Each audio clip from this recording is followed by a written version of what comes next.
नमस्कार दोस्तों, मैं हूं संजय कथुरिया, प्रोफेसर बड़ा बिजनेस प्राइवेट लिमिटेड। और आज जिस कोर्स के बारे में आपको बताने वाला हूं वो एक पाथ ब्रेकिंग कोर्स है। उसका नाम है फंड रेजिंग।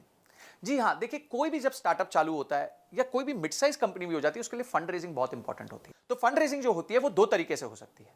पहला, आप उधार ले सकते हैं। दूसरा, आप जो है कंपनी के शेयर्स बेच के शेयर्स के अगेंस्ट पैसे ले सकते हैं। तो आप कौन से तरीके से जाना चाहेंगे, ये आपको ध्यान रखना है। तो इस कोर्स में हमने बताया कि अगर आप शेयर्स बेच के पैसा रेज करना चाहते हैं तो किन किन चीजों का आपको ध्यान रखना है। उसके लिए आपको इन्वेस्टर्स के सामने पिच करना पड़ेगा। देखिए, उधारी में क्या होता है, उधारी तो बड़ी सिंपल है। आप गए, आपने प्रोजेक्शन दी, आपके पास कोई जमीन है, उस जमीन के वैल्यू के अगेंस्ट आपको लोन मिल जाएगा और आप धीरे धीरे उस लोन को चुका देंगे। पर जो निवेशक होता है, जो आपकी कंपनी में इक्विटी लेता है, वो आपके साथ पार्टिसिपेट करता है, आपके दुख सुख का साथी होता है। तो इसीलिए उसको आपका बिजनेस के समझना बहुत ज्यादा जरूरी होता है। और इसमें आपको बहुत चीजों का ध्यान रखना पड़ता है। पहले आपको ध्यान रखना पड़ता है कि किस तरीके के निवेशक को आपको जिसको पास जाना चाहिए, आपका ऑब्जेक्टिव क्या है फंड रेज करने का, आपको इन्वेस्टमेंट चाहिए क्यों, आपका बजट क्या है, आप क्या करोगे उस पैसे के साथ। उसके बाद जब आप पैसे ले लोगे तो उसमें कहां उसको निवेश करोगे, निवेश करने के बाद किस तरह के रिटर्न्स कमा के दोगे। समझिए, आज आपका रेवेन्यू 1 करोड़ रुपए साल का है और आपने 5 करोड़ रुपए रेस किए, तो इस 5 करोड़ के साथ क्या आप अपने बिजनेस को 1 करोड़ रुपए साल के से लेके 10 करोड़ तक लेके जा सकते हैं। ये सारी चीजें आपको ध्यान रखनी पड़ेंगी, आपको अपने निवेशक को समझानी पड़ेगी, स्टोरी समझानी पड़ेगी कि क्यों आपका बिजनेस इतना अच्छा है। क्या क्या स्टेप्स होते हैं फंड रेजिंग में, बूटस्ट्रैपिंग क्या होती है, बिना फंड रेजिंग के कैसे बिजनेस चल सकता है, इन्वेस्टर्स को जब आप पिच करते हैं तो कैसे करते हैं, कैसे उसके उसके फ्रेमवर्क्स भी दिए हमने, पिच स्टैंडर्ड पिच डेक्स भी दी हुई है कि कैसे पिच डेक बनानी चाहिए। उसके बाद आपके प्रोटोटाइप्स क्या होते हैं पिचिंग के, आपके टर्म शीट क्या होती है, ड्यू डिलिजेंस क्या होता है जब लोग आपके बिजनेस को आके समझते हैं। उसके बाद किस तरीके का पेपर वर्क होता है, आपका शेयर होल्डर एग्रीमेंट क्या होता है, शेयर सब्सक्रिप्शन एग्रीमेंट क्या होता है, कंपनी की वैल्यू कैसे तय की जाती है कि भाई ये कंपनी 100 रुपए की है कि 200 रुपए की है।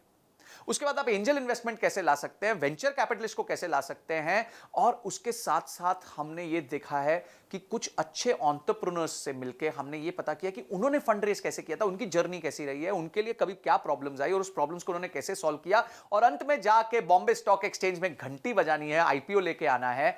तो किस तरीके से आप अपने बिजनेस को बिल्ड कर सकते हैं, कि इन्वेस्टमेंट बैंकर कौन होता है, उसका रोल क्या होता है आपके बिजनेस में, और किस तरीके से आपको फंड लाके देता है।